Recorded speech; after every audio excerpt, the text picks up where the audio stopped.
leave a message after the tone. What's going on, guys? I go by the name of Marvin Light. I go by the name of Hassan Shazam.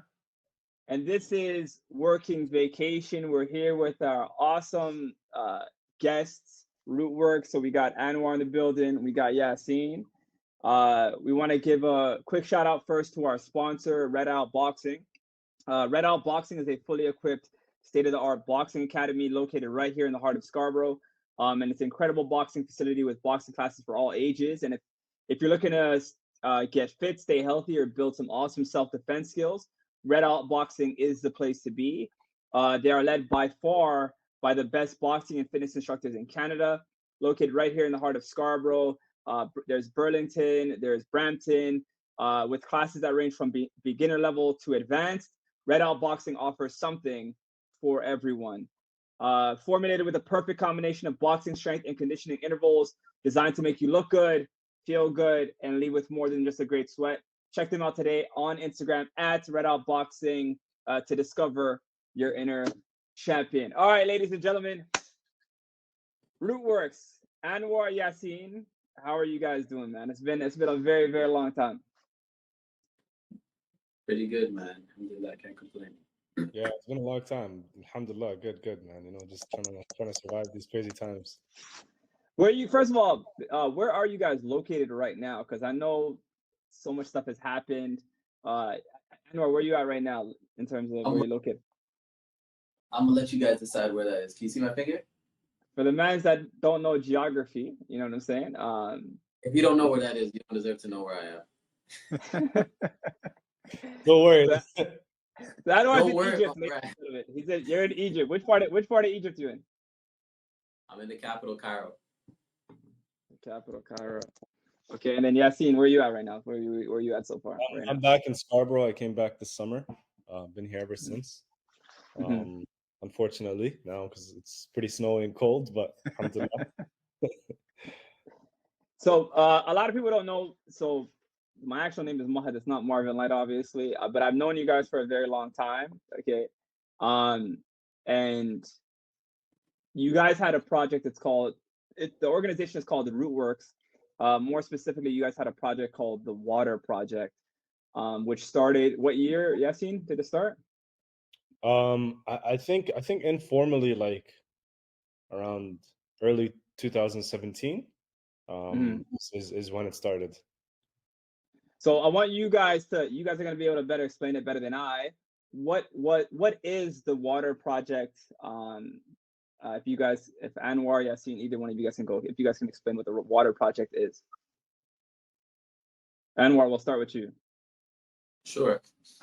Basically, the Water Project is essentially a documentary that kind of tumbled and like snowball affected into a nonprofit organization, like mandated to build 2 water harvesting technologies in East Africa. So it didn't start off as an organization. Obviously, it only became an idea after the documentary was done in 2018, I think, was when we got registered.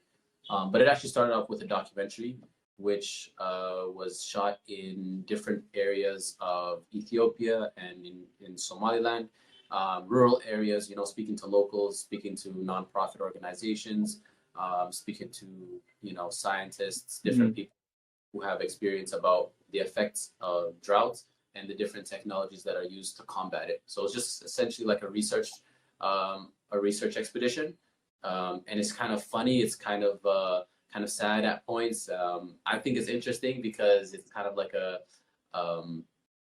you could say kind of like a getting to know us kind of story, because like we go through a lot in that story. Like you can watch this on YouTube. It's called The Water Project.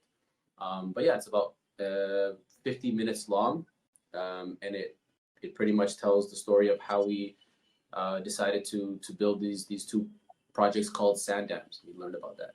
So for people who don't, okay, so obviously, for people don't know, and Yasin, you can go further into this. East Africa, I guess, was suffering from severe droughts, right? And what Yasin, you kind of explained is it's not, and Anwar explains to me too. It's not that there wasn't enough rainfall, and it was that they weren't, I guess, retaining that waterfall so people could use it. So can you explain exactly what is a sand dam for people that don't know? Yeah. So I think we so the way it started, Anwar was mentioning with the documentaries, we were just supposed to go to do a journey from East Africa to South Africa, just travel. And then before we went, we see the news, and I heard from my family and Anwar from his as well, that there was like water shortages in the region. And basically, like Mahad, like you said, is drought just means rain coming when it's not supposed to, right? A lot of times, like even me, I misunderstood it as being, oh, rain won't come at all, but it'll be like it won't rain for 2 years, and in 2 years it'll rain cats and dogs, right? Hmm. So essentially, when we had went there, well, at least when I went there, I remember it was June 2017. It was Ramadan. I remember when I Hmm. first went there, it was raining a lot, and they didn't declare it as being the end of a drought because 1 month of heavy rains can't replace 2 years of no rain of 2015 and 2016. But Yeah. it goes a long way to trying to fix that. So when I was there, we realized we're like, yo, you know, why can't people harvest this rainfall? You just see it like it rains and the rain floods everywhere. It causes damage. There was the Beledweyne floods in 2019. I don't know if you guys remember. It was massive on social media. And it's Hmm. sad because a few months prior, people over there had no water to drink or to grow anything with. And then that same water, when it comes, is destroying homes and literally carrying entire towns and villages away because that water is not being captured properly and managed, and a whole bunch of environmental problems. But in essence, a sand dam, it captures rain, kind of in the form of sand. So East Africa, for the most part, is dry lands, which means they only get their rainfall in something called a monsoon. I don't know. I'm sure. I think that's a term like a lot of people hear on the news and stuff. Some Yeah, if parts you of could explain that for the people that don't know what a monsoon is. so Canada right now it's snowing, right? We get rain, we get precipitation or snow or fog or ice or something 12 months of the year, right?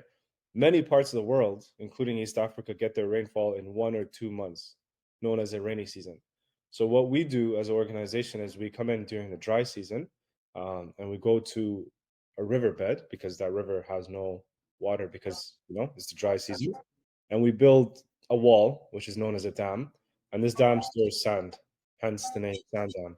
And underneath that sand is like filtered, clean water, and yeah, it provides communities with a sustainable, like stable source of drinking water. Okay, so what inspired? Because I know you guys in the documentary, you guys are talking about the fact that it started off as a travel vlog. Was Yeah. your intention initially to build sand dams, or was it like you're just with the mandem and let's go check, let's go back home and check it out? We started off as a road trip. We were just gonna go on a road trip, gonna travel from South Africa to East Africa, and then kind of along the way we started thinking, okay, let's give back something, right? Let's somehow maybe raise money and then build like a well, typical Western idea, solve the problem. But what inspired to give back, like Yasin, Anwar, like were you guys seeing things in Africa where you were like, I want to be able to help like these people, or? Oh, my family, like I was gonna say, my family is from an impoverished part of Ethiopia. It's called Wallo. They experienced droughts at different times. I think the most famous time was like I think in the 70s there was something called the Wallo droughts, which coincided around the same time as the Tigray droughts, which Ethiopia is like really well known for, is like the typical picture of an impoverished Ethiopian. I think Family Guy did a piece on it. But around that same time, Wallo was going through a drought as well. So we're nothing new to it, and I knew that Ethiopia goes through these things every once in a while. So I knew that existed. Somaliland, same with Yasin. We knew the problem existed, but we were kind of desensitized and kind of detached from it. So we're like, okay, if we're gonna go to these places and do a whole Africa vlog, let's do the typical fundraiser, raise a couple of $1,000s, and build a well. Take a couple pictures with some starving children, Some goats. and then like go ahead. Like this is the way. Maybe Yasin can speak for himself, but I really wasn't thinking in terms of like the scale of what we ended up doing. Nothing near that. That wasn't even on the horizon. Like it was just like I was just trying to go on a road trip. I went to a road trip in 2016. Around the States. I loved it. I loved the idea. So I'm like, let's do that on a greater scale in Africa. So that was the main idea. Anwar is 100% right. Like we never had any intentions. And the thing is, me and him and Hussein, we've had this conversation multiple times, trying to like piece together what happened, when and where and how and why. But it just kind of happened. So we decided to do the documentary before we went. So while we were in Toronto, we started seeing the news, and then we said like, yo, let's try to do something about this. And I think, like Anwar said, it's like you don't want to, like, the plan was just to visit places, go to Mount Kilimanjaro, go Zanzibar, go Cape Town, just have fun. Literally, that was what our goal was. And then I guess once we were seeing a little bit of the news, one of us, someone on the team, like, we're all just like, yo, this is what's going on. Maybe we can do something a little bit on the side. And then eventually it evolved into, I guess we're doing an entire vlog, a longer vlog centered around this issue. And we did a little fundraiser on GoFundMe, and we basically told people like, hey, this is what we're trying to do. We have money for our tickets and for our flights and for our own accommodation and everything. We just need help buying camera and sound equipment. And alhamdulillah, people were very supportive, minus one guy on Facebook who commented that we're asking for vacation money. That's crazy because throughout all the years that, alhamdulillah, like hundreds of people have just donated money to a bunch of strangers and kids at the time. Maybe now we're a little bit older and more experienced, but the more I think about it, is like they donated to a photographer, a film student, and an engineering student who weren't even graduates at the time, who had no track record, who barely spoke their home language. But you remember that one guy on Facebook who said these guys are scam artists. Yeah. That's human psychology, I guess, right? Yeah, that's human psychology. It's always interesting because when you see you're doing good things, if people never bat an if you're doing a good thing, a lot of times people will bat an eye about what the intention behind it is. But it was only one guy on Facebook, so it's not that bad. You know what I'm saying? I'm pretty sure you guys. Yeah, that's a good level And as other far people as shut him reviews down go. for us, by the way. We didn't even defend ourselves. Like the comment section went at him. Oh, okay, Yeah. got you. Your reputation, okay, so your reputation stood for itself. So, alhamdulillah, I know you guys very well because, okay, so you guys came back from your vlog.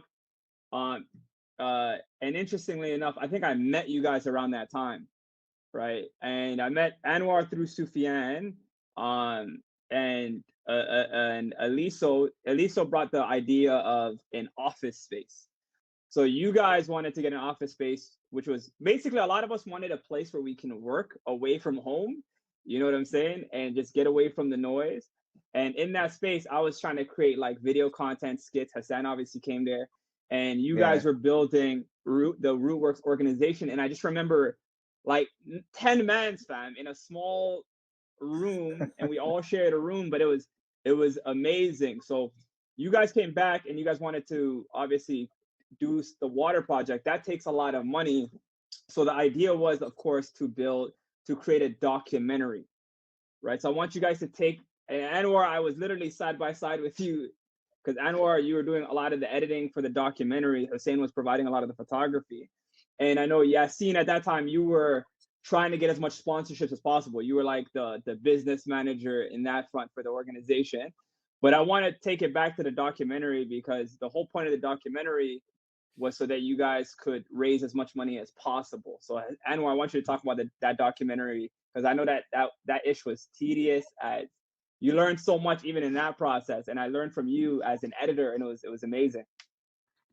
Yeah, definitely. I always say like that was my film school, right? Like even though I did go to school and learn the theory and stuff, I would say like in terms of shooting, I learned almost everything that I know now from that whole experience of shooting the documentary in Ethiopia and in Somaliland.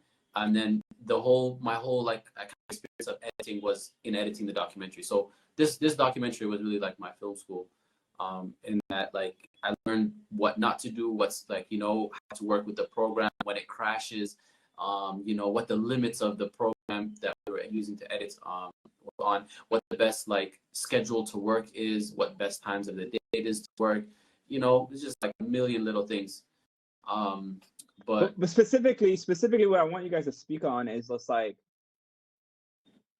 delivering that documentary, because you guys, there was one particular night the documentary was complete, right? And you guys had a viewing of how many people was at the viewing, Yasin? It was like 200, 300 people, Anwar?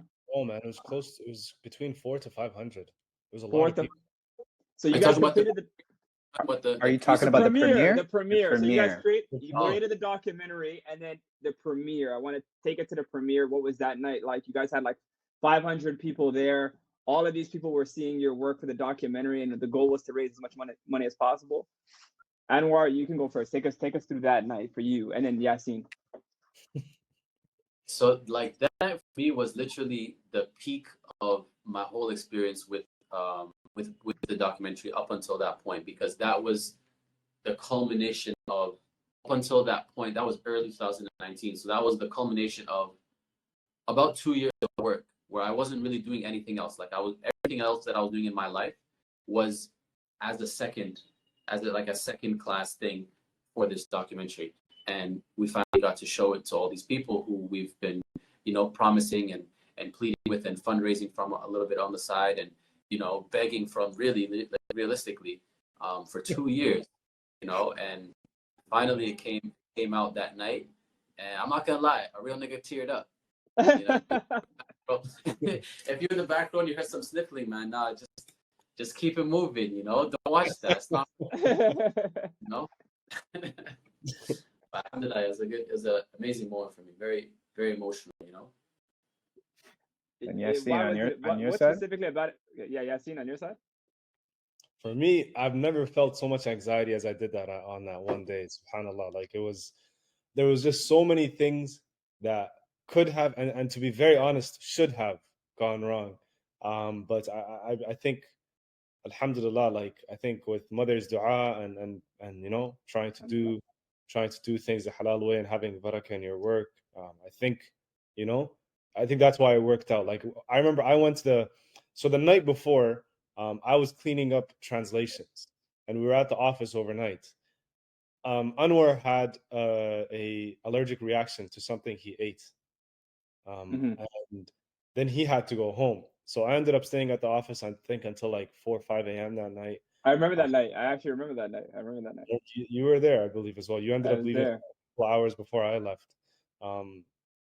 And there was a massive snowstorm that day. We go to the location. Everything was a mess.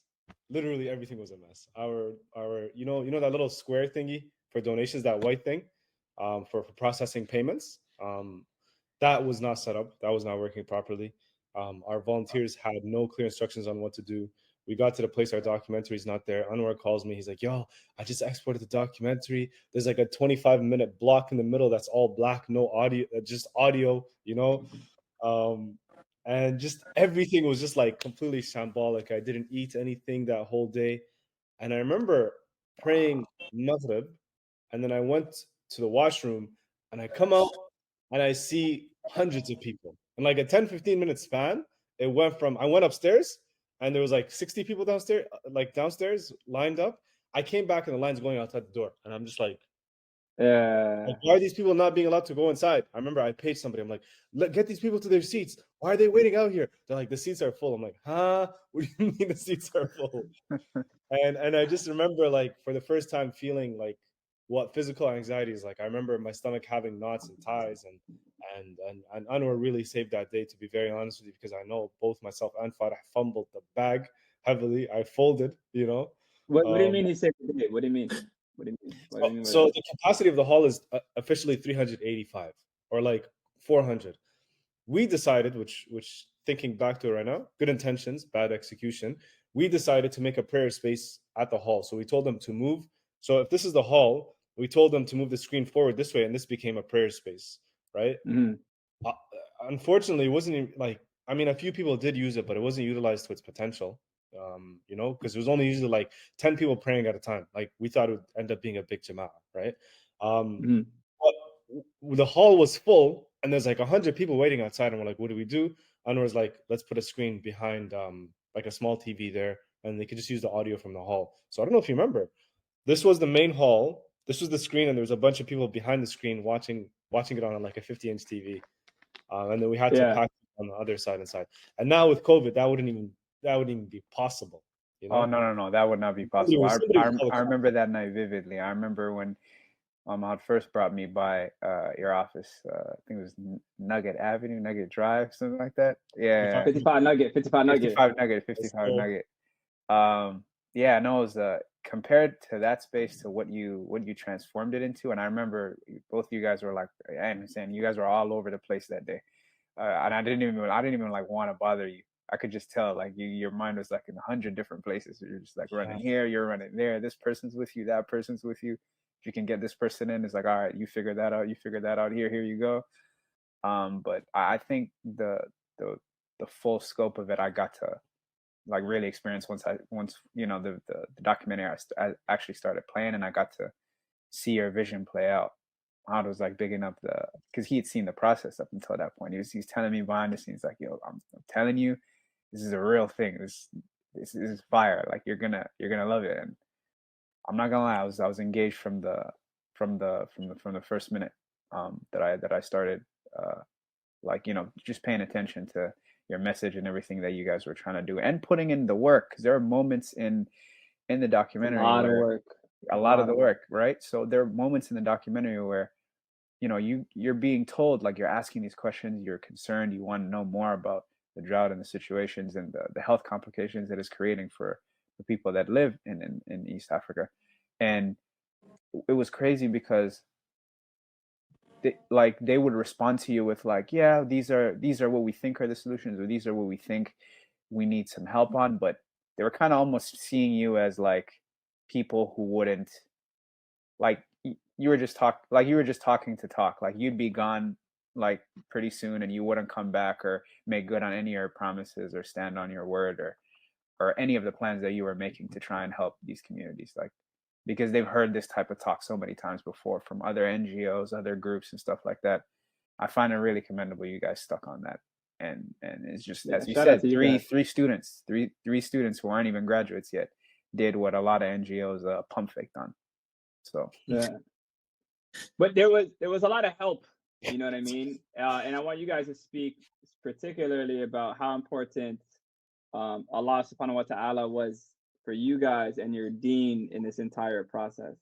So I let Anwar, because obviously there was a ridiculous amount of work that went in, but, you know, alhamdulillah, Allah subhanahu wa ta'ala, he provided so much help to you guys in that process. A lot of, Yasin, you kind of alluded to it. You said a lot of things shouldn't have went right. You know, it should have went actually wrong, but a lot of things clicked. So if any of you guys want to kind of comment on that, how important, how integral Allah subhanahu wa ta'ala was in the process for you guys and even executing the project all the way through.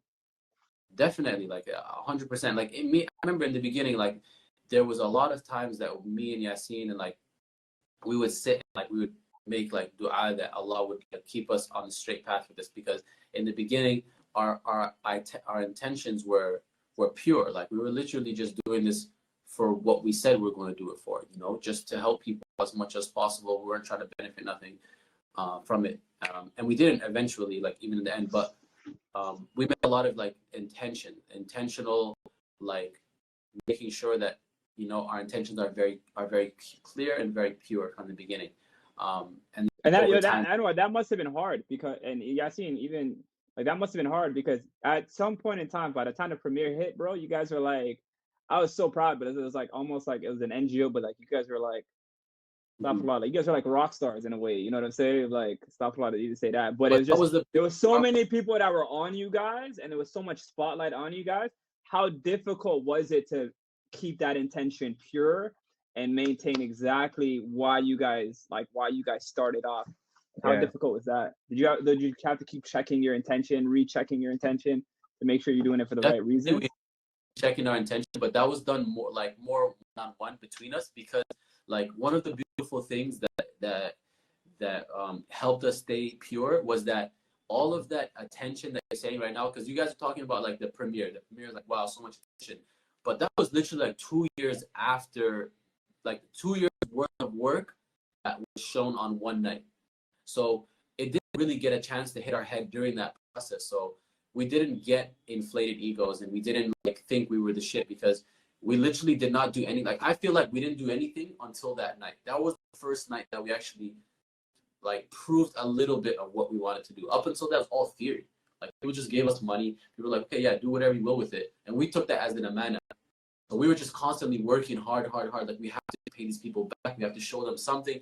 Like we have to show them we're not, we're not like these, We're not trying to finesse. You're not trying to finesse. We're not trying to finesse, So we were just working with that we have to prove our worth.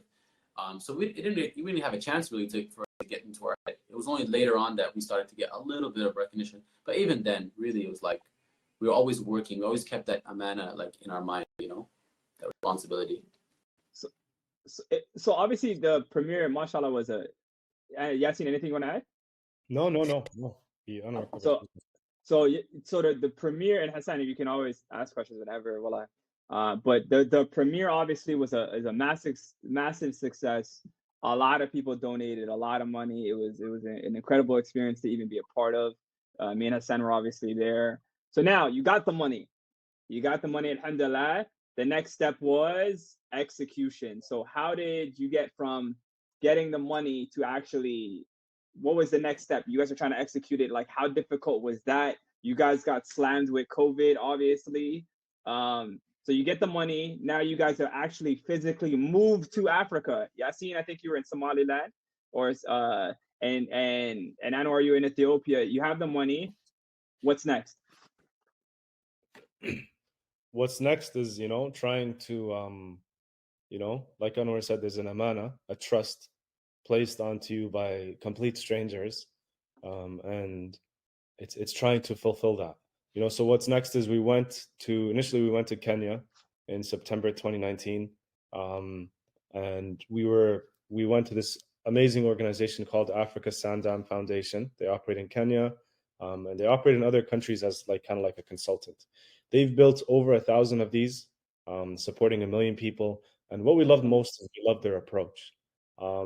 First of all, the whole organization is local Kenyans from top to bottom. Secondly, they all partake in physical labor. And when the dam is being built, it doesn't matter if a guy is just an accountant or if he's just the construction worker. They're all standing side by side, working really hard together, getting the community involved in the community. We're not paying you guys money. We are going to give you guys food while the duration of the work is going on, but you have to provide labor because this is your dam. You own this.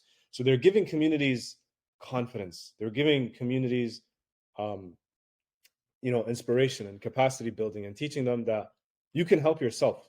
Nobody can help you as much as you can help yourself. And we try to build that philosophy within our organization.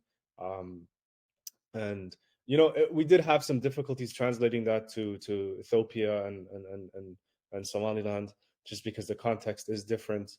I think like what we learned is, at least for me personally, and Anwar can speak on this as well, is that Kenya has a very strong sense of community in the countryside, whereas, for example, Somalis are nomadic people, so it's a very individualistic society. So it's a lot harder to like parachute into somewhere and build a community and build a Sandown versus parachute into a community, build a Sandown for a community that already exists, that already is very cooperative with each other and united. Like Somalis have very strict definitions of like land ownership. It's like, like so and so owns this land. There's no sense of communal land. So why do you think that is? Why do you think that is? It's because of the culture. Somalis are nomadic people, right? It's each person, he has his animals, and he just wanders and he grazes, and he has a 10-kilometer square area. It's my land. Don't set foot in here. All the grass here is mine. All the trees here are mine. So it's like try. It's a very. The other thing is it's a very harsh climate. It's dry. It's it's a very harsh climate, and I believe people's personalities are developed like historically. I would say part of it is their climate, is their geographical location. You go places like somewhere, let's say like Bangladesh, for example, or parts of India, places that have good fertile land. There's a large population, large families, kind people for the most part. But then you go to the mountainous parts of, let's say, India, for example, in the Himalayas, for example, this that guy's probably not very much of a nice guy because he's fighting for his life every single day. Yeah, he's you know? really has to put his foot If down, that makes kind of sense. thing. Or someone who lives in a desert is not the same as somebody who lives on a nice farm in, in, I don't know, Switzerland, for example, a few hundred years ago. Like I feel like geography really, I'm personally always have been very interested in geography. And one thing that I've always haven't been able to pinpoint on, I'm sure there's a lot of books and research on this, but I think people's personality, certainly their physical features, are defined by their where their geography is. So you'll see, for example, I noticed when I was in Indonesia and Philippines, people have their feet are more wide and they're really good at swimming, you know.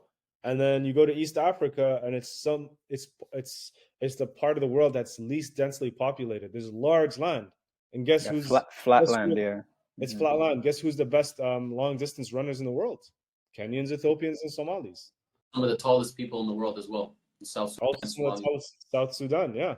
So I guess essentially, sorry to get back to the question, my point being is it was very difficult to translate that type of philosophy into our projects there. But we spent a lot of time researching for places. So me and Anwar kind of went on a wild goose hunt. We established partnerships with NGOs there first, got our permits in order, got registered with the governments, and then it was talking to our local partners and telling them, look, we're looking for X, Y, Z. We're looking for a river that looks like this, that has a community established where we can build a Sandown. And they're like, oh, say less, I got you. And they'll go take us places.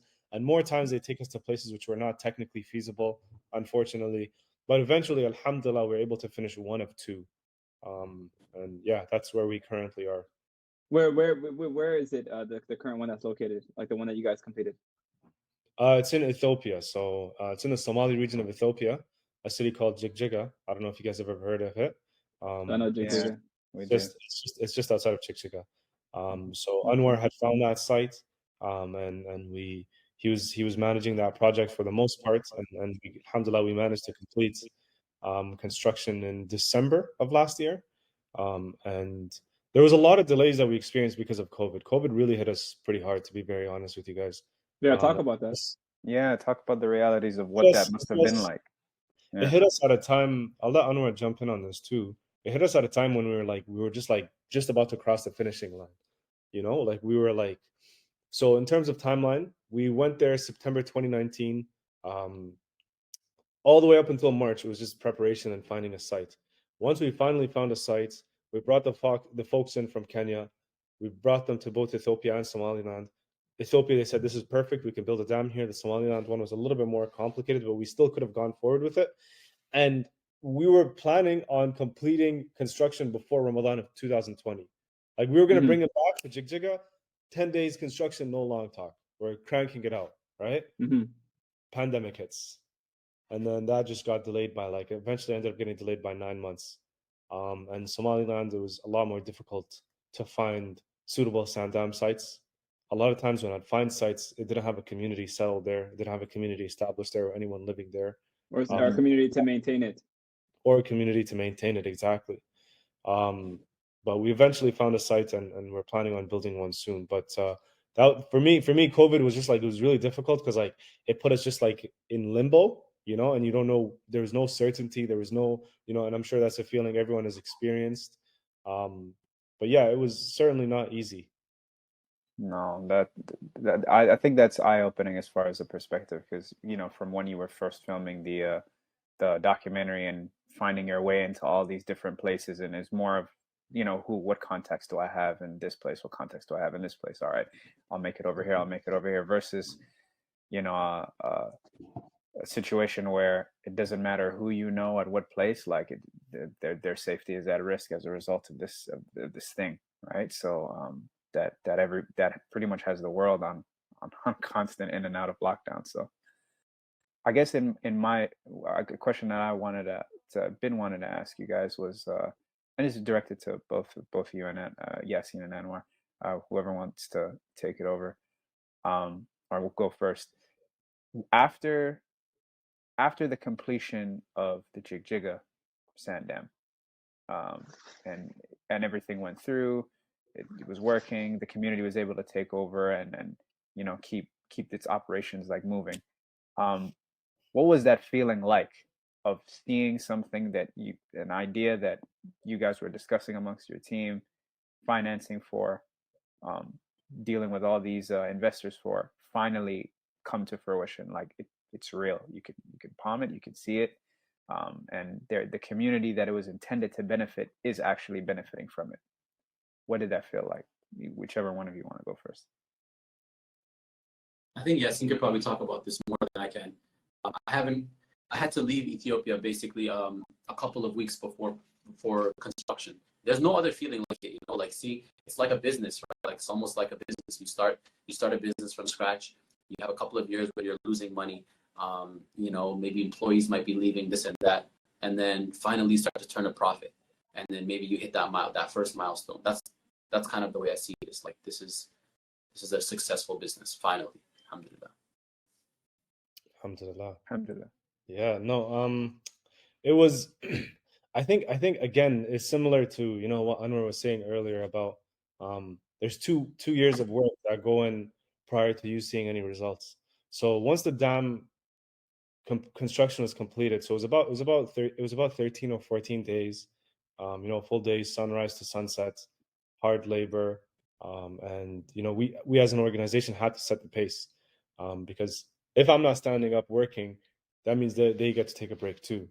So it was really probably the biggest, I think the biggest test I've ever faced was those 2 weeks, just because it wasn't even just a labor. It was just like it's the mental battle of keeping going, because it just gets to a point where you're not even tired anymore. You're just like you're just broken. It's all about in here. Do you That have what it mental takes? fortitude? That mental fortitude, right? And once it was completed, I think I just you just look at it, you're like, oh, alhamdulillah, okay, that was good, that was nice. Now I get to leave and go back to Hargeisa and sleep on my bed, and you have to wait for the rainy season. So we waited a few months. I ended up going back 5-6 months later, and that's when I really saw like what the impact of what we had done was. When I had first visited the community, and this is on our vlog, I believe our 4th vlog, yeah. which is called Searching for Sites or Searching for Sandowns. I would really suggest everybody to go check that out. What the people how people used to drink water is like, so they go.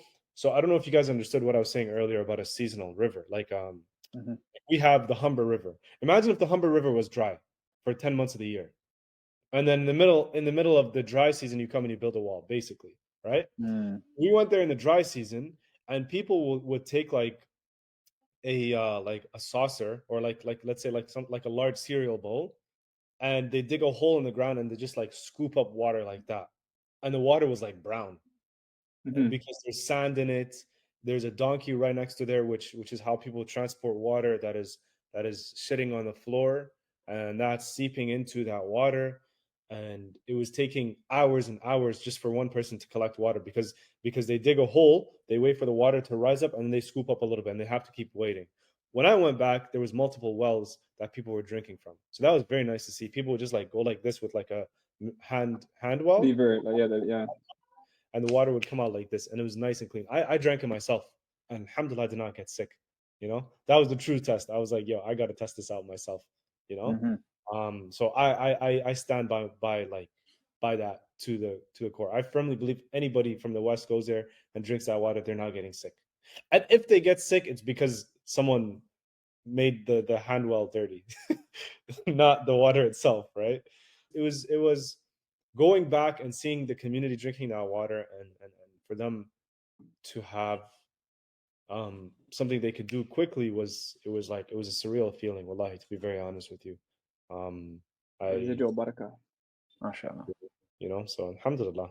Alhamdulillah. What would you tell Yasin and Anwar, like to the diaspora, how important it is? Like, what was your experience actually being in Africa? I know Anwar is still in Egypt, drinking his camel milk. Yasin, you were there for a very long time. I know you're probably going to go back, but I really want to get into what was your experience. You guys lived in basically Toronto, I would say, for a lot of your lives, and you guys got a chance to live in Africa. And so many people that I've known who live in the West and they go to Africa, it's like the best experience they've ever had, and they don't want to leave, quite frankly. So what would you guys say to the diaspora in terms of your experience when it came to Somalia, Somaliland. Anwar currently in Egypt and Ethiopia. Yeah, just like I'm just blown away by how easy it is. You know, for the longest time, like I was kind of afraid or kind of I had the impression that it was like an impossible thing. You know, it's something that like white people do. You know, well, like if the way I see it, man, if you have the right intention and you are able to compromise on certain things, not everything, not to say that you have to like live in a village somewhere, but like certain things you're willing to compromise on, it's doable for like 90% of the people who want to do it. You know, so if you really want to do it and you think that the benefits outweigh the negatives, for a lot of people they do. There's a lot of people living here in Egypt that are from different places in the West, you know. But how does that feel like? Like part of the podcast, I think I heard the adhan, Anwar, from your feed. Like, Yeah. what is it like to hear the adhan? What is that like to be able to hear, like, for people that don't know, the adhan is the call to prayer in Islam. Like, what is that to be able to hear an entire city where you hear the adhan, and like, you know, just your experience being in a place like that where I've heard people are so much more genuine there. Like when they talk to you, like fam, they actually care to hear how you feel. Whereas here, everything is so fast paced. Yo, you actually miss out on life. It's an addiction, man. Like I was living in Ethiopia for a year, then I came to Egypt and lived for like 10 months. So it was a good, like, you know, good almost, what was that? My math. 22 months that I was away from Toronto before I went back to Toronto. And then when I went back and I was there for like less than a month and I didn't hear the adhan, because I was listening to the adhan for that entire time in Ethiopia as well as in Egypt. I was like, damn, you guys are actually out here just praying by yourselves in your little tiny cubicles, in like, you know, in your little spaces or wherever you are, little apartments, you know, praying by yourself or maybe missing a salat here and there. Like, that's such a big deal, you know. Like I started to realize, you know, just how much I've come to normalize that and being here and how much I appreciate it. But yeah, I don't want to give the impression, because I feel like a lot of times people they make the Muslim world, or whatever you want to call it, Africa, to be like heaven or the answer to all their prayers, and they make the West like hell in their mind. But it's not like that. I feel like there's still definitely dishonest people here. There's still you know, a lot of problems here. There's still a lot of people who will trick you and cheat you and disrespect you and, you know, won't give you your due. But as a whole, like as a picture, like if you weigh everything, you definitely get a lot more out of like the people here and out of life here, and than you do in the West. Personally, like I have. What about you, Yasin? Your experience in the West versus, you know, versus living out in Africa. You know what I'm saying? Okay, so for me it's a little different because I was born and raised in Qatar. I moved to Canada in 2005, so I was 10 years old at the time. So I've experienced what it's like growing up in a Muslim country, and I used to visit regularly because my parents lived there. Africa, I think for me was extremely eye opening because I've never had you know, like how these spoken word artists say, oh, the feeling of home is so fleeting, or whatever, you know, whatever it is they say. It was the first place I went to, and like I felt like, you know, like I belong here, you know, like when I was in Hargeisa, like it's like People look like you can people actually. look, I mean, people don't look like me because of the glasses and because of the beard and because of just a lot of things, like the way you walk, the clothes you wear. They know you're a diaspora, and they start treating you differently. So at the beginning it was uncomfortable, and then because of the organization, I started going to the middle of nowhere where even people in the city had never been to. So people would bring me smoke, and I'd be like, yo, shut up, bro, have you ever been here? No, you haven't, so don't talk to me. They're like, Nice oh, this that. guy's low-key, okay. You went there too? Say word. He's like, yeah, man. He's like, I'm from there. I've never been there. I'm like, all right, man, don't talk to me, bro. I know more about your country. So after that, you get, you know, The stamp of the approval. the stamp of approval, right? And it was very eye-opening because there's a lot of business opportunities over there. Yo, please and talk about that. Please talk about that, because yo, and I say get into this whenever, but for me, like being in the West, being in I'm East African. I've lived in the West my entire life. I've never been to Africa, but we get programmed like, you see me, I see the camel milk jokes to thing. I do the third world jokes, but it's like, it's sad in reality, to be honest, because it's just like, yo, fam, we're just programmed here to think of bare poverty, bro. But there's a lot of wealth. Talk about that, because I know even Somalia, I think ranks one of the highest countries to one of the highest, that it has the most amount of money going into a country, right? But talk about the business side of Africa and what that's like, because I know you are in business, your family's in business. Talk about that. Well, I mean, to start, 10 out of the 10 countries with the fastest growing economies, 6 or 7 of them are African. The country with the highest growth rate in the world, like economy wise, is Ethiopia at almost 12%, 13%. That might be different this year because of some of the instability there. But Ethiopia is growing at a wild rate. And by default, so is Somalia, so is Somaliland, because Ethiopia is a landlocked country. So, for example, Somaliland, our whole economy is based on selling goods to Ethiopia. I didn't know as that. well as remittances, like you said, people sending money through to Habshil, World Remit, and other applications is how Somalis have survived the last 30 years of having no government and civil war and drought and famine and all that kind of stuff.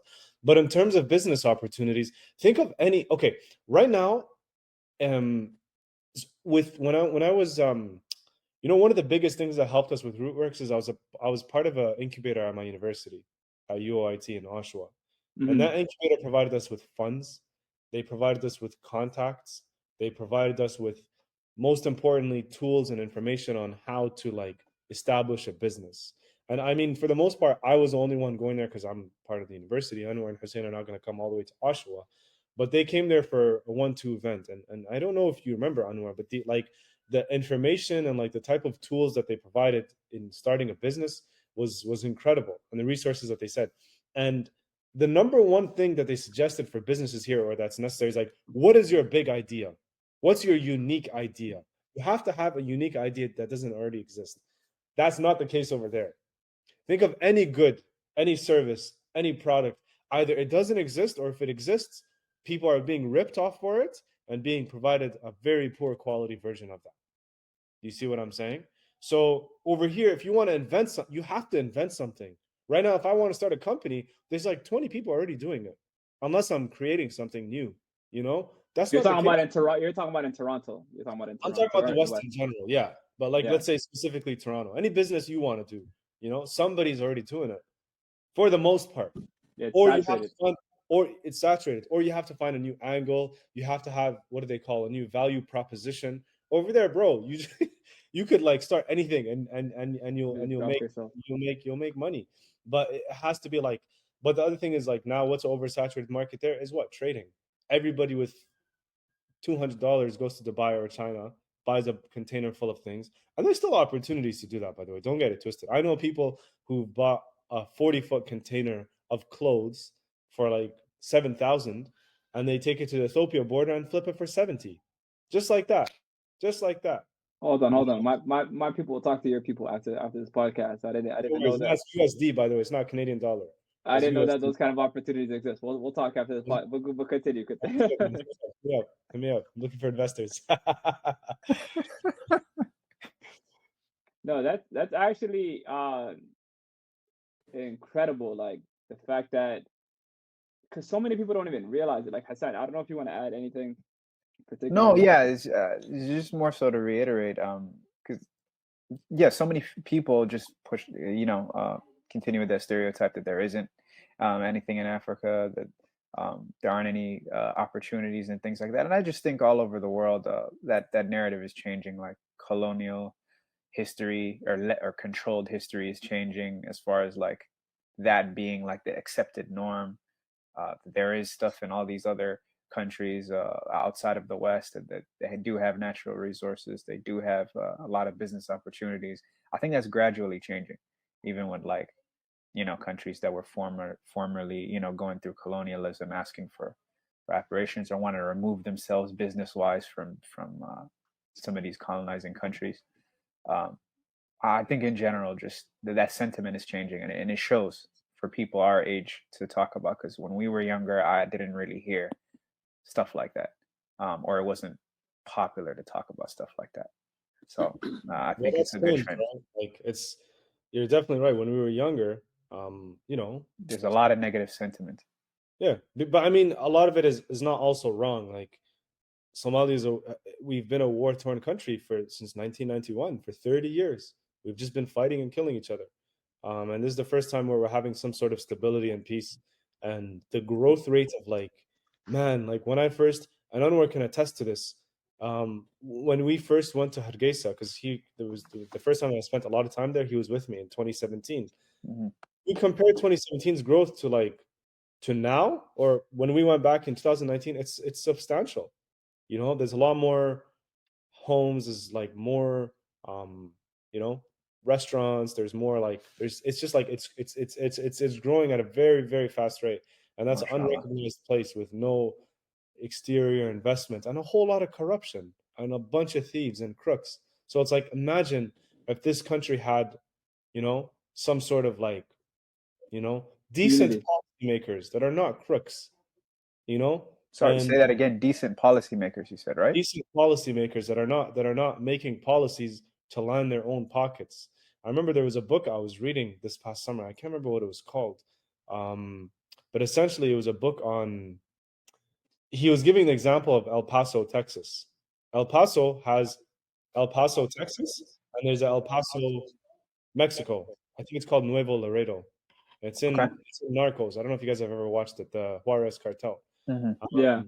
But he was saying in El Paso, the average pay on the American side for a cop, he said, was 4,000 a month dollars, or like 5,000 a month.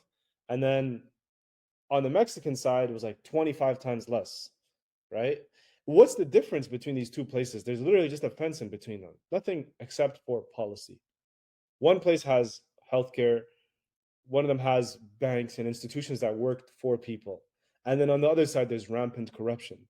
So it was very interesting reading that, because I was reading that at a time as well when Rootworks was we're having difficulties with COVID, with resistance from locals and communities, and not finding locations, and and you know, trying to keep your intention pure and motivations. Like, it's, you know, you're a human being. Sometimes like you're not ready to grind as much as other days. Like, you know, um, I'm sure you guys have experienced that with any initiatives you might be involved in, whether it's this podcast or whether it's businesses you're involved in. Sometimes your motivation is like crazy. You can't be stopped. You don't even want to go to sleep.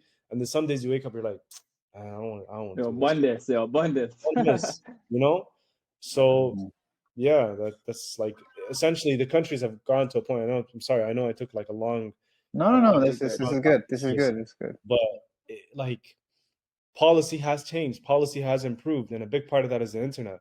Because people over there before in 2001, they didn't know how people were living in the Middle East or how people were living in the West, you know? So people are seeing TikTok and people are seeing things and like, yo, why can people in Canada have sidewalks and I can't, or proper roads?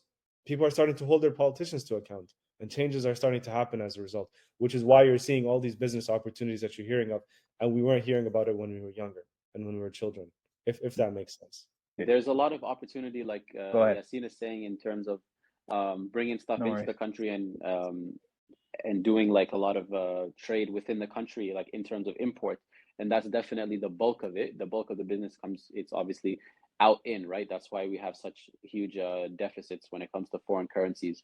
But there is a lot of opportunity, which I feel like maybe the new wave is what's going to be, that's what we're going to start seeing in the future when it comes to exports as well, because there's there's not enough people in that, right? And kind of part of the reason is because it's a little bit more difficult, and there's less, I guess, less people doing it right now. But that also means, in terms of business, the road less traveled is obviously the most profitable road, right? If you're able to be one of the first people out there doing whatever exports it is, you know, whether it's agriculture, or whether it's textiles or manufacturing, whatever it is that you're doing, if you're exporting it, number one, the government is behind you. A lot of these governments, I can only speak on behalf of Ethiopia. I'm sure Somalia has some sort of policies as well. The government is behind you because it strengthens the country's economy. It's a lot easier. It's a lot, not in terms of, I mean, there's less competition for it, so it's easier in that sense. And you have the connection. You coming from the West, this is the thing that a lot of people in the West don't, I feel like, capitalize as much, is that they go back home and they do the same thing that they've seen. They build the Uber, right? They build the chicken shop. They build the, like, whatever it is that they've seen, the dollar store. And that's kind of like the cookie cutter option. But you can also physically like build, like start a company, like start your own company. You don't have to outsource it. Start it in Ethiopia, start it in Somalia, build whatever it is that you're going to build, furniture, clothes, whatever it's going to be, your product, and then ship it in the West, right? Because you have those connections. So it doesn't have to only be outsourcing, which is like you have a company in the West and you're using the labor in back home. You can actually start the company back home and do the whole process and just sell it to the West. Anwar's mentioned, manufacturing. My family is actually in manufacturing. So we manufacture concrete blocks, to build homes. We make these outdoor concrete tiles. We sell limestone aggregates. And I wanted to make this point because it's funny because I'm someone who's involved in the NGO and charitable side of things, and I like to think that the work I've done has had a massive impact. But if I can, kind of like compare that to the work that my family has done, for example, the family company is right now out employing close to 200 people. These Wow. 200 people, a lot of them are starting to build homes. Some of them are buying cars now. They're paying taxes. All these guys, they take their money, and there's a restaurant lady across the street who all these guys buy food from, right? That lady is sending her kids to school. These people are sending their kids to school. If it might be very possible that venture and that endeavor is having a bigger impact and supporting more people long term than our work is, which was a very interesting realization to come to at times. Kind of, I don't want to say painful or annoying, but like just like kind of throws you off. It's like, well, you're telling me that someone who is here just to make money is having a bigger impact than I am. It's kind of crazy to think of it that way, but people don't need charity. People need employment. People need a way to make their own money. That's the only way you're going to get people out of poverty. That's what I've learned, and that's what I've realized.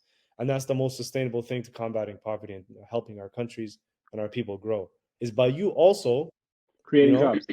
like there was a lot of times, I can't speak on Anwar's behalf, I could speak on my behalf. There's a lot of times I was burnt out, because we're volunteering for this type of work. And, sometimes the thought will cross your mind. It's like, yo, I graduated in mechanical engineering. I have friends right now who are making $80,000-$90,000, It's like, that could be me.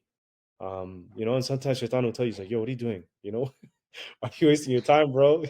Yeah, whispering in your ear. But essentially, what's a sustainable solution to poverty in these regions, as weird as it sounds, is businesses. People go back home, invest, hire hire relatives, hire friends that you have there, and that's how things will change. This person has a full-time job now. Guess what? They can support their family. So yeah, I just wanted to add that point. No, it's a phenomenal point, because I think I was speaking to you guys. Anwar would remember it, but I think I was talking to you guys about that when it came to like Rootworks, because I really wanted to be a part of Rootworks, like earlier on, because I was like, yo, the business side would be huge, right? Because imagine you guys are asking all of these people for money, but like let's say you're asking businesses and they use this as a write-off, you know what I mean? They would 100% give that money out, no question, right? And then on top of that, as you said, business has such a huge impact, because now you're an economy, right? You're impacting people by allowing them to have a livelihood, and then that livelihood doesn't just impact them; it impacts their entire family. It impacts their community, because that dollar is going to be spent in their community, and then obviously that circulates how it circulates, right? So you guys gave some beautiful excerpts about that, but I wanted to transition into probably the last and final topic. So talk about how important it is as a man to be fully accountable to yourself, not just financially but because what happens sometimes with these gender roles, a lot of men is just like, yo, look at her, right? Which is extremely problematic, because I feel like it falls on men to, not only just provide financially, because as you guys can imagine, there's so many dudes that provide financially, but they're also not, you know what I'm saying, taking care of their women in maybe emotionally, maybe physically. Like, I want you guys to talk about that, how important it is for young men, inshallah, to try to get married sooner and be able to be accountable to themselves, because the more accountable they are to themselves, the the better they improve themselves, the better quality of woman they will naturally attract, because they reflect you. So I want you to talk about how important accountability is for men. Yasin. Well, I seen exactly what you were just saying right now. I saw a tweet about this the other day. Someone tweeted, he's like, in order to get a woman nowadays, you have to have a car, a crib, and a job. And then a woman quote tweeted him, and she's like, "Do you not want these things for yourself?" And that tweet went viral. And it's very true. It's like, damn, like damn. no, wallahi, Facts. I was like, damn, that's kind of out of pocket, but where's the lie? I don't think that was out of pocket though. That was real talk. That was It's real real talk. talks. Like, it's like, genuinely, do you not want these things for yourself? So I feel like people just need to focus on themselves, man. Try to become the best version of yourself. Like, go earn a lot of money for you before you go do it for someone else. And then you will attract what you want to your life. It will come. But the problem is, people don't want to do that. People are lazy, and they'll go on the internet and they'll slander women. And then there's women that are doing the exact same thing. I'll be honest. It's like the whole mindset is flipped. Yeah. It's such a, but the important part is, like, this conversation is not a worldwide conversation. So don't look at the experiment and say this is the norm.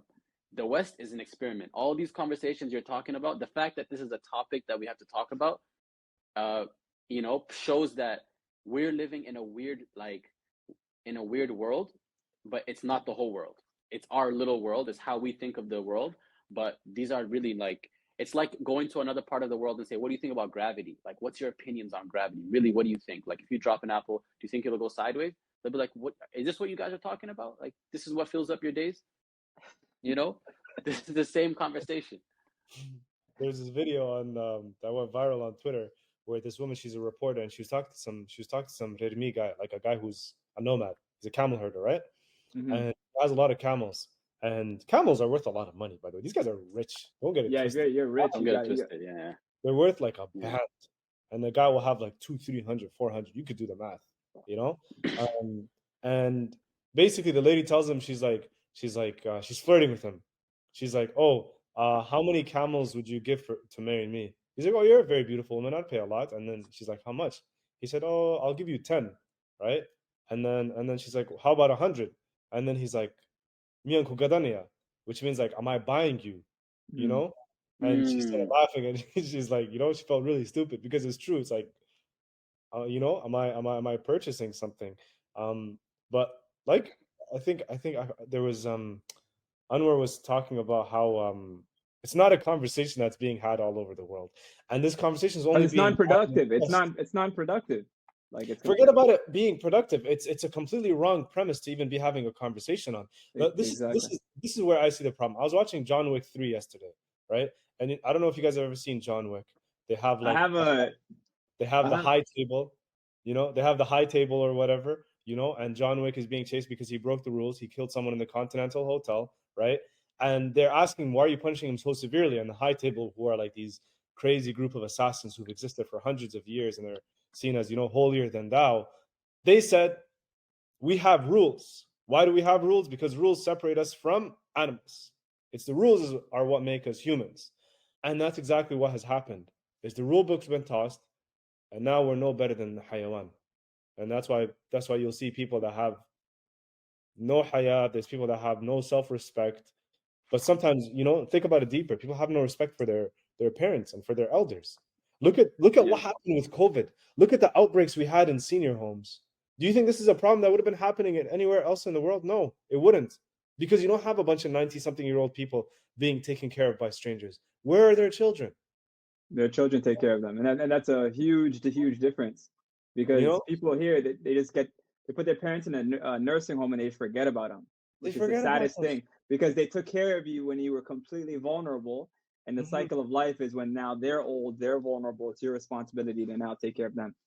Look at our financial system. you know what? You said, okay, we'll start playing with interest. Look at this now. Everybody's just printing things. People pay with their phone. You just go tap, and then you can pay a credit card however and whenever you want to. It's just ridiculous, man. You know, this whole financial system is going to collapse. Maybe not within our lifetime, but eventually it will. Because things used to be backed by actual gold, and now it's just, you know, now it's the conspiracy theorist in me is coming out because I'm going places. I'm sorry. You guys made a mistake. You guys opened the door to Yasin thinking.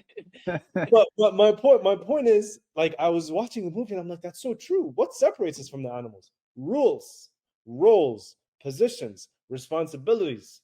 I want to bring it back to what Mahad was saying just a few minutes ago, because I feel like it's a very important topic about self-development and right. So like, I could not agree with this more. Like, I feel like nobody should be on the lookout for, you know, getting married or settling down unless they've really sat down with themselves and really come to terms with what they want and what are their goals, right? Because once you get married, you're literally attaching your life with somebody. Like, you're saying, inshallah, like, unless something happens, this is the person that I'm going to see you through to the end, unless something happens, right? So how can you do that unless you make sure that what you are as a package is the best that it could possibly be?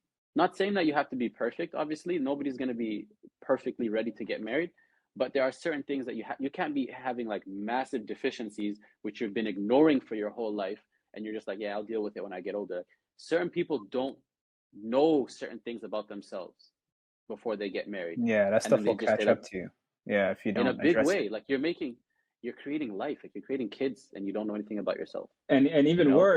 worse to quickly piggyback about that. A lot of times you have that honeymoon phase. Sometimes, you know what I mean. And a lot of times, I've seen this in actually like an Islamic video where it's like a lot of times you don't even know fully about that person, and you're getting married with them. You know what I mean. And that's why Islam is incredible, because you get to sit down with the people that know them best. You know what I mean? And actually get to evaluate. That's why it's them. family to family. It's family to family. So you get to fully figure out, yo, Bregin, who is this person? What, you know what I mean? When they get mad, how are they? You know, how are they in the house? Like, what kind of person am I actually marrying? Because that transparency is everything.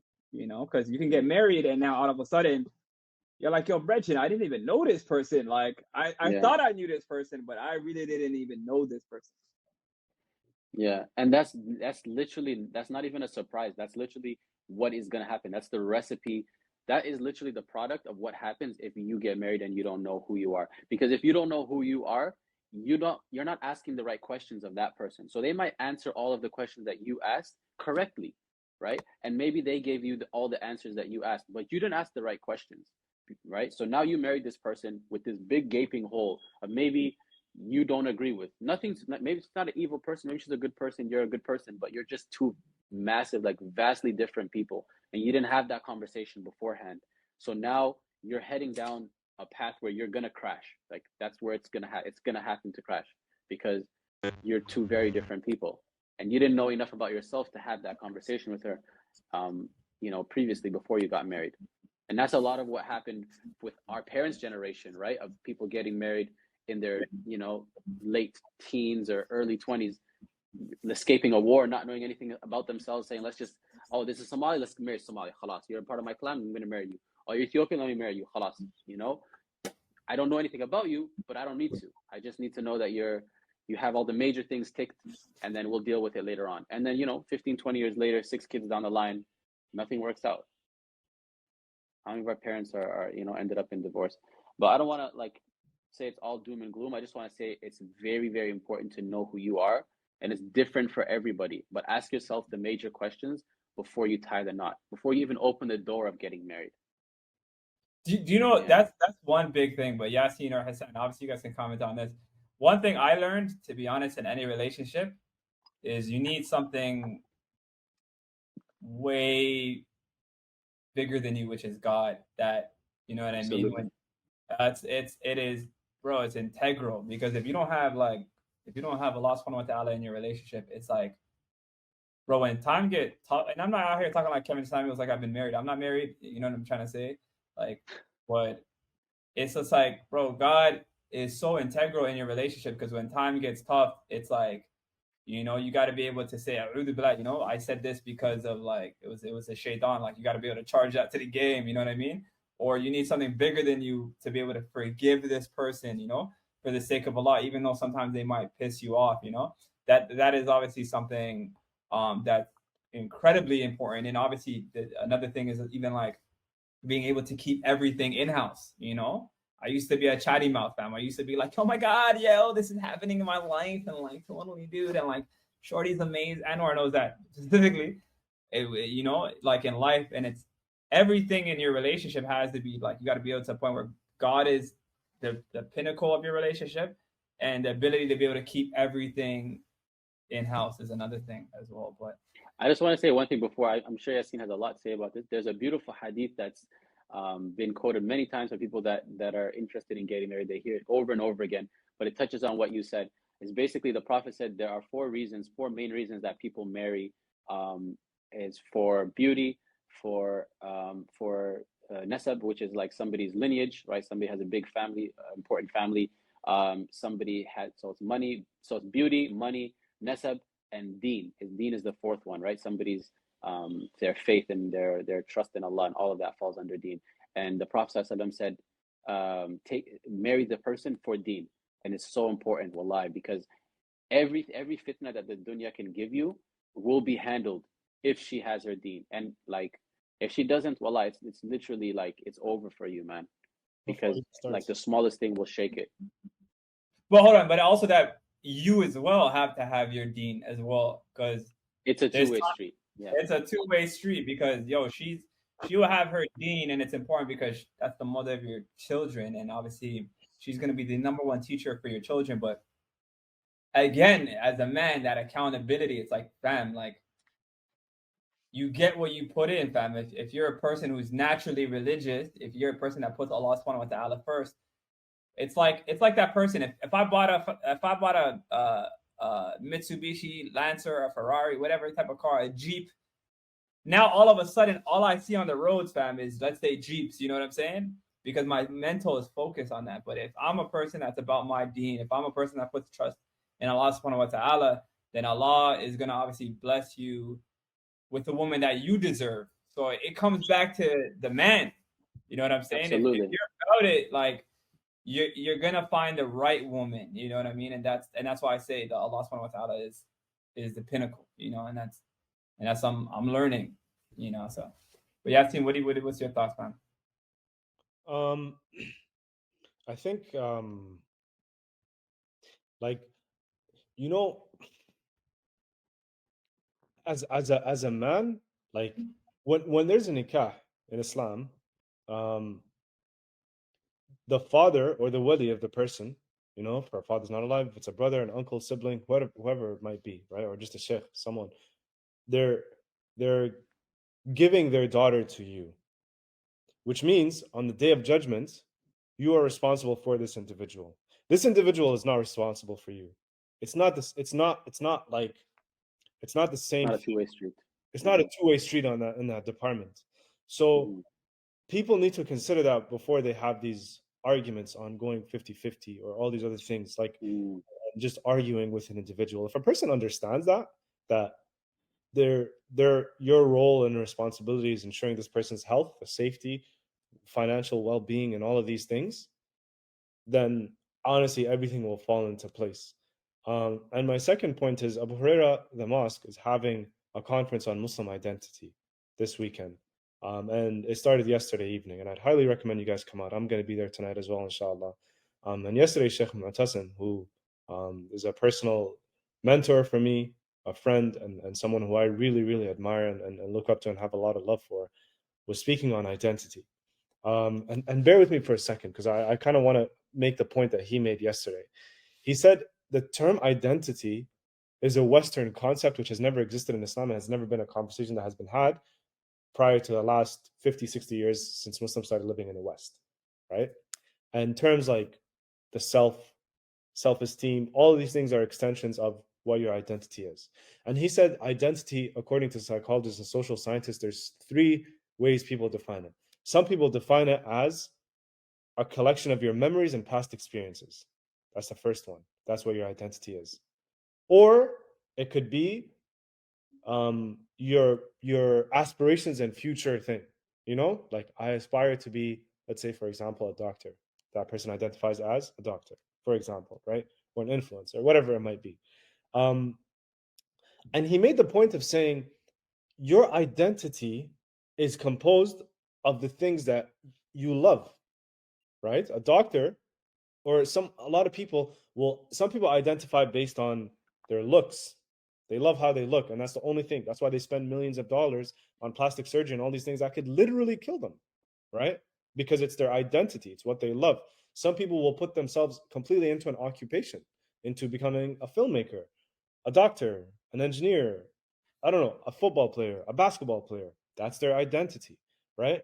And he's saying what a person actually needs to do is they need to center their entire life around loving Allah subhanahu wa ta'ala. And that's how you develop a Muslim identity. There is no such thing as a Muslim identity. It's not about wearing a thobe. It's not about having a beard. It's not about, yeah, obviously praying your 5 salahs is about that. But he's saying, like, Allah subhanahu wa ta'ala says in the Quran that we were not created except, the humans and jinns were not created except for what? To worship Allah. There's no other reason. And worship in its essence is what? It's love. It's ultimate love and devotion. Allah can love you more than your mother. Like, that's crazy. Your mom will literally die for you, right? So Allah subhanahu wa ta'ala, you worship him because you love him, and because you love him, you love the things that he loves, which is good things, and you will prevent yourself from doing these evil things. And there was a sister who asked a very interesting question. She's like, can it be shirk? Shirk is like associating partners with Allah, for me to love my children like crazy. And he's like, that's a very good question. And he's like, no, because Allah loves for someone to have love for their children and their spouse and their siblings. And Allah loves for us, for example, you'll hear people say something like, you'll hear Mashayikh say, you can get reward for playing sports. You can get reward for going to the gym. Why? Because Allah loves a strong believer, someone who's fit, someone who takes care of their body. Allah loves business. The Prophet ﷺ said that business, tijara, is the peak of all actions. Like, you're being told, yo, secure the bag, because Allah loves wealth. Allah loves someone who works hard. Allah loves someone who does these things. And that's why, by having a love for Allah, you can get reward for trying to become the filmmaker that you want to become, or the doctor that you want to become, or whatever it is that you want to become. So but the intention I'm assuming is you're doing it for the sake of Allah. That's exactly the number one intention. These are expressions of love. These are expressions of love, exactly. So that was just something that I heard yesterday evening, and just really left a profound impact on me. It's also playing online, so if you guys physically can't make it, I would highly recommend you tune in, inshallah.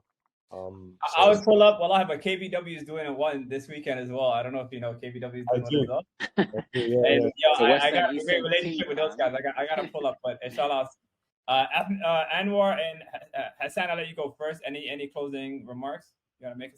No, I honestly, I just feel blessed to have a conversation with these guys. I know they were it was very hectic time for them when they were making the documentary, and then obviously when they were putting the premiere together. So I felt it was prudent for me to kind of pay my respects, but keep like a little bit of distance, just so that they can get what they need to get done.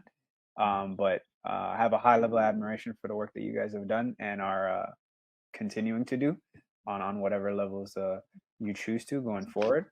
And I'm just really happy we got to have this conversation. I got to hear your in-depth thoughts on the behind the scenes making of your journeys up to this point. So thank you very much for talking to us. Yeah, we salute you guys. I know Anwar has become a cat woman. He has 12 cats in his home now, and he's drinking goat milk. I'm just kidding, Wallah. It's all love. I love you guys. Yasin, I'm gonna actually make a conscious effort. If you're there tomorrow, Abu Harera, what time is it tomorrow? 5 to 8. Okay, tomorrow I'm gonna be there for sure. You know what I'm saying? But alhamdulillah, we appreciate you guys. I want to welcome you guys to the Working Vacation podcast. I go by the name of Marvin Light. I go by Hassan Shazam. And we're missing the boy Mohammed Mustafa today, but he's gonna be a part of the next one, inshallah. And a credible interview with Rootworks. Peace. That's about it, Peace. guys.